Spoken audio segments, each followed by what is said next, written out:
বিসমিল্লাহির রহমানির রহিম।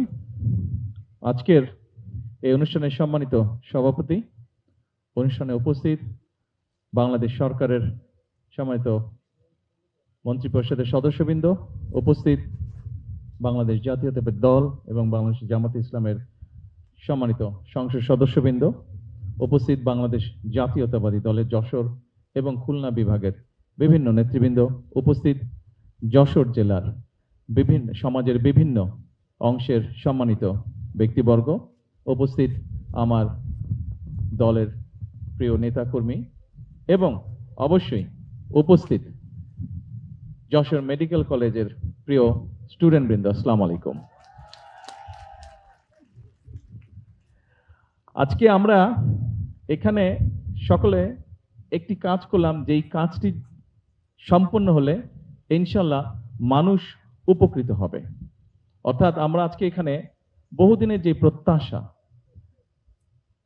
হসপিটাল, এই হসপিটালের কাজটির আমরা আজকে উদ্বোধন করলাম। আপনাদের পেছনে যারা সামনে বসে আছেন, আপনাদের পেছনে মেডিকেল কলেজ। এই মেডিকেল কলেজটি অমিতের বক্তব্যে শুনেছেন যে মেডিকেল কলেজটি 2006 সালে মরহুমা বেগম খালেদা জিয়া, মরহুম তরিকুল ইসলাম, উনি একটি জনসভায় এই কথাটি তুলেছিলেন। সাথে সাথে মরহুমা বেগম খালেদা জিয়া উনি সেটি অ্যাপ্রুভ করেছিলেন এবং কাজটি শুরু হয়েছিল। গত 20 বছর হাসপাতালে যে প্রয়োজন ছিল, এলাকার মানুষের চিকিৎসা সুবিধার জন্য যে হাসপাতালে দরকার ছিল, গত 20 বছর সেই কাজটি হয়নি। আজকে 20 বছর পরে দেশনেত্রী বেগম খালেদা জিয়া যেই কাজটি শুরু করেছেন, ওনার দল বাংলাদেশ জাতীয়তাবাদী দল বিগত নির্বাচনে বাংলাদেশের মানুষের সমর্থন নিয়ে সরকার গঠনের পরে বেগম খালেদা জিয়ার অসমাপ্ত কাজ আবার শুরু করেছে। এটি 500 বেডের হসপিটাল হবে ইনশাল্লাহ, এর মধ্যে আপনারা জেনেছেন।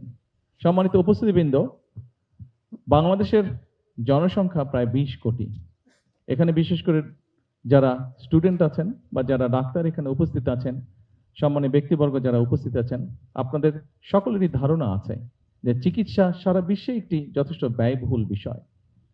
সেজন্যই আমরা নির্বাচনের আগেই আলোচনা করে সিদ্ধান্ত নিয়েছি যে আমরা চিকিৎসার সুবিধা যেরকম দেশের মানুষের জন্য গড়ে তুলব, একই সাথে আমাদের আরেকটি পলিসি আমরা নিয়েছি যেটিকে আমরা বাস্তবায়নের চেষ্টা করব, সেটি হচ্ছে প্রিভেনশন।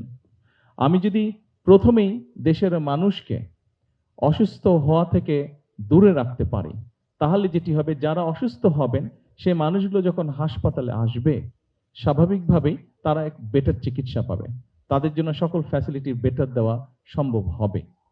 এই যেই প্রক্রিয়াটির কথা বললাম প্রিভেনশন, এটি এখন ইউরোপে, আমরা জানি ইউরোপের অধিকাংশ দেশ, কয়েকটি দেশ ছাড়া অধিকাংশ দেশ ধনী দেশ, কিন্তু সেই দেশগুলো হিমশিম খাচ্ছে তাদের দেশের মানুষকে চিকিৎসা সুবিধা দেওয়ার জন্য, এবং সেজন্য তারা এই সিস্টেমটি এখন গড়ে তোলার চেষ্টা করছে।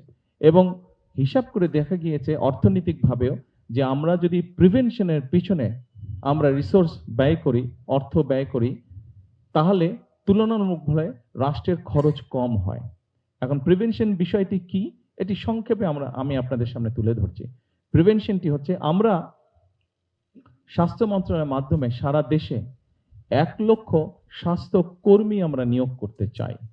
এই স্বাস্থ্যকর্মীদের শতকরা 80% নারী হবেন স্বাস্থ্যকর্মীদের। তাদেরকে আমরা বেসিক কতগুলো হেলথ ট্রেনিং দিব, বেসিক কতগুলো হেলথ ট্রেনিং তাদেরকে দেওয়া হবে, এবং তারা সারা বাংলাদেশে গ্রামে গঞ্জে শহরে সব জায়গায় ছড়িয়ে যাবেন। তাদেরকে এরিয়া ভাগ করে দেওয়া হবে। একজন স্বাস্থ্যকর্মী সে যেই গ্রামটি বা যেই ওয়ার্ডের বা যেটারই দায়িত্ব সে পাক, সেখানে সে যাবে প্রত্যেকটি বাড়িতে, এবং বাড়িতে গিয়ে সাধারণত আমরা জানি বাসার খাবার দাবার যাবতীয় সবকিছু দেখভাল, পরিবারের সদস্যদের দেখভাল, পরিবারের নারী প্রধান যে নারী সদস্য উনি এটি লুক আফটার করে থাকেন। এখন আমরা যদি গিয়ে সেই নারী স্বাস্থ্যকর্মীটাকে পাঠাই, এবং সেই নারী স্বাস্থ্যকর্মীটা গিয়ে যদি সেই পরিবারের যে প্রধান নারী আছেন তাকে যদি উনি বোঝাতে সক্ষম হন যে পরিবারের সদস্যদেরকে কি কি খাবার মেপে কম দিলে ডায়াবেটিক হবে না, কি কি খাবার কিভাবে উপস্থাপন করলে হার্টের অসুখ হবে না, কি কি খাবার কিভাবে পরিবেশন করলে ডায়ালিসিস অর্থাৎ কিডনির সমস্যা হবে না, তাহলে আমরা যদি এখানেই রোগীর সংখ্যা কমাতে পারি, জিনিসটা একদিন 5 দিন 7 দিনের বিষয় না, এটি বছরের পর বছর ধীরে ধীরে এটার রেজাল্ট আসতে সময় লাগবে। কিন্তু আমাদেরকে শুরু একদিক থেকে করতে হবে। তাহলে যেটি হবে, স্বাভাবিকভাবে এই হাসপাতালটি যখন হয়ে যাবে 500 বেডের, এই হাসপাতালে চাপ কম পড়বে। যারা এই যে আমাদের সামনে অনেক নতুন স্টুডেন্ট আছে যারা ইনশাল্লাহ ডাক্তার হবে একদিন এবং এই হাসপাতালে ইনশাল্লাহ তারা কাজ করবে। কিন্তু এখন আজকে এখান থেকে যারা ডাক্তার হবে তাদের কাছে যদি এখন যেভাবে আছে সেইভাবে যদি প্রতিদিন তাদেরকে 100 রুগী দেখতে হয় একজন ডাক্তারকে, কিন্তু সেই 100 রুগীটাকে যদি আমরা কমিয়ে ফেলতে পারি, অর্থাৎ ছোটখাটো চিকিৎসা এবং মানুষকে অ্যাওয়্যার করার মাধ্যমে, সচেতন করার মাধ্যমে যদি সেখানেই আমরা মোটামুটি মানুষের অসুখের সংখ্যাটা কমিয়ে রাখতে পারি, অসুস্থ মানুষের সংখ্যা, তাহলে দেখা যাবে যে একজন ডাক্তারকে হয়তো 30টি রোগী দেখতে হচ্ছে। স্বাভাবিকভাবেই 100 বদলে যখন 30 বা কমে আসবে, যখন ডাক্তারের জন্য কিন্তু কনসেন্ট্রেট করা, অর্থাৎ একজন রোগীকে বেশি সময় দেওয়া সম্ভব হবে, একজন রোগীকে বেটার চিকিৎসা দেওয়া সম্ভব হবে। শুধু তাই নয়, আপনারা চিন্তা করে দেখুন, এই হসপিটালটি যখন হবে স্বাভাবিকভাবে সরকারের পক্ষ থেকে 500 রোগীর ব্যান্ডেজ বলেন, ওষুধ বলেন বা অপারেশন থিয়েটারে যেসব বিষয় থাকে সেগুলো প্রোভাইড করা হবে। হয়তো দেখা যাবে রোগীর সংখ্যা আস্তে আস্তে বাড়ছে 700 800, কিন্তু সরকারেরও তো একটা ক্যাপাসিটি আছে। যেমন ধরেন আমরা যদি ঢাকা মেডিকেল কলেজের কথা ধরি, ঢাকা মেডিকেল কলেজে খুব সম্ভবত ঢাকা মেডিকেল কলেজ এটির অফিসিয়াল বেড সংখ্যা হচ্ছে 2600, কিন্তু ঢাকা মেডিকেল কলেজে প্রতিদিন আসে 4000-এর মতন রোগী। এখন আমরা নিজেরাই চিন্তা করে দেখি, আপনি সরকার যে সাপোর্ট যেগুলা দিচ্ছে, ওষুধ বলেন, বেড বলেন, ডাক্তার বলেন, নার্স বলেন, ব্যান্ডেজ বলেন, যাই বলেন না কেন, 2600 ধরেন 3000-এ দিচ্ছে, সরকার দেখছে যে বেশি আসছে 3000-এ দিচ্ছে। আপনি প্রতিদিন 3000 রোগীকে অ্যাটেন্ড করছেন, কিন্তু তারপরে আপনার 1000 কিন্তু রয়ে যাচ্ছে। অর্থাৎ আজকের 1000, আগামীকাল আপনি 3000-এর মধ্যে 4000-এর মধ্যে 2600 বা 3000-কে আপনি আজকে চিকিৎসা দিলেন, কিন্তু বাকি 1000 আজকে রয়ে গেল, 1000-কে দিতে পারলেন না। আগামীকাল যখন সকাল হবে, আগামীকাল আবার 4000 আসছে, এই 4000 3000-কে সাপোর্ট দিচ্ছে, কিন্তু 2000 আজকের 1000 এবং আগামীকালও রয়ে যাচ্ছে আবার 1000, অর্থাৎ 2000 প্রতিদিন কিন্তু এটা বাড়ছে, প্রতিদিন এটা বাড়ছে। সেজন্যই আমরা সিদ্ধান্ত গ্রহণ করেছি যে আমরা প্রিভেনশনটার উপরে জোর দিব। আমরা মানুষকে সচেতন করার চেষ্টা করব, যাতে যেগুলা বড় বড় অসুখ বিসুখ আছে সেগুলো থেকে যাতে মানুষকে দূরে রাখা সম্ভব হয়। এটি গেল একটি বিষয়।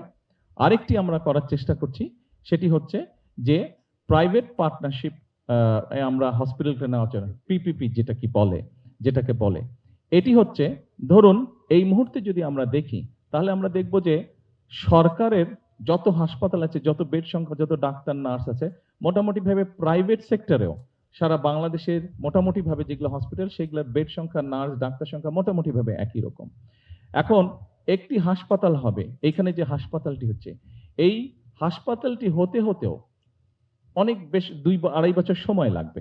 এর মধ্যে তো মানুষ অসুস্থ হচ্ছে, চিকিৎসার সুবিধা থেকে অনেকে বঞ্চিত হচ্ছে, হাসপাতালে যেতে পারছে না। যশোরে বোধহয় আরেকটি 250 বেডের হাসপাতাল আছে, হ্যাঁ, ওটাও বিএনপি সময় করা। যাই হোক, বিষয় সেটা না, কিন্তু ওখানেও কিন্তু রুগী জমা হচ্ছে। এখন পিপি যেটা করতে চাচ্ছি, যশোরে নিশ্চয়ই কিছু প্রাইভেট হসপিটাল আছে যাদের কতগুলো, যেমন ধরেন ক্যান্সার অথবা কার্ডিয়াক পেশেন্ট অথবা ডায়ালিসিস, এই ধরনের বিষয়গুলোকে ট্যাকেল করার মতন তাদের সিচুয়েশন হয়তো আছে, তাদের সেই ইনফ্রাস্ট্রাকচার আছে।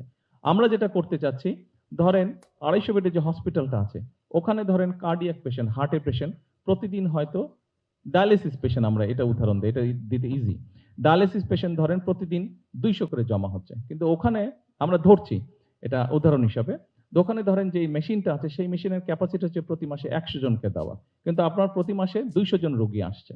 আমরা প্রথম 100 জনকে সেখানে সাপোর্ট দিলাম, চিকিৎসা করলাম, বাকি যে 100 জন লাইনে জমা হচ্ছে এদেরকে আমরা প্রাইভেট যেই হসপিটালগুলো আছে সেখানে আমরা চেষ্টা করব ধীরে ধীরে বিভিন্ন জনকে, সরকারের পক্ষ থেকে আমরা তাদের কাছে সেই রোগীটা পাঠাবো, সেই খরচটাও সরকারই বহন করবে। আমরা এইভাবে মানুষকে সার্ভিস দেওয়ার চেষ্টা করছি, কারণ আপনি এই যেই হাসপাতালটার ভিত্তিপ্রস্তর আমরা স্থাপন করলাম, এটা কিন্তু 2.5 বছর সময় লাগবে, কিন্তু আমরা পিপিপির কাজটা যদি শুরু করতে পারি, এর মধ্যে অলরেডি পাইলট প্রজেক্ট নেওয়া হয়েছে, এর মধ্যে অলরেডি কয়েকটি যে ঢাকা শহরে পাইলট প্রজেক্ট নেওয়া হয়েছে, 4টা হসপিটালে পাইলট প্রজেক্টের কাজ এর মধ্যেই শুরু হবে ইনশাল্লাহ।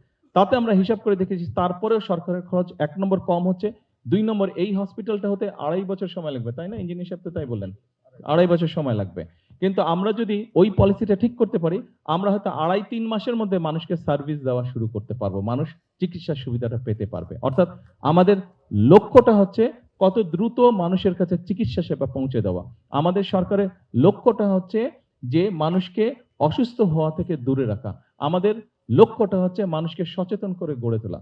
কারণ আমাদের সকলকে একটা মনে রাখতে হবে, আমরা যদি সামনে বাড়তে চাই, আমরা যদি দেশকে সামনে নিতে চাই, জাতিকে সামনে নিতে চাই, অবশ্যই একটি সুস্থ জাতির প্রয়োজন।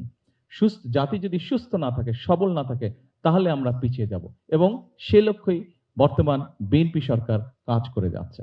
আজকে আপনারা এখানে যারা উপস্থিত হয়েছেন, আপনাদেরকে আমি আন্তরিকভাবে ধন্যবাদ জানাচ্ছি এবং আপনাদের সকলকে আমি অনুরোধ করব, আসুন আমরা যেই কাজগুলো শুরু করেছি, সংক্ষেপে আপনাদের সামনে স্বাস্থ্যর বিষয় নিয়ে আমি তুলে ধরলাম।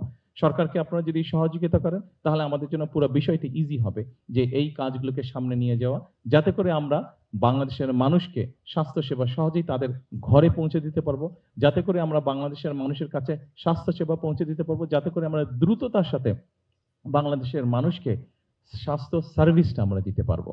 এটাই হোক আমাদের প্রত্যাশা, এটাই হোক আমাদের আশা, এটাই হোক আমাদের আগামী দিনের পরিকল্পনা। সকলকে আন্তরিকভাবে ধন্যবাদ। আসসালামু আলাইকুম।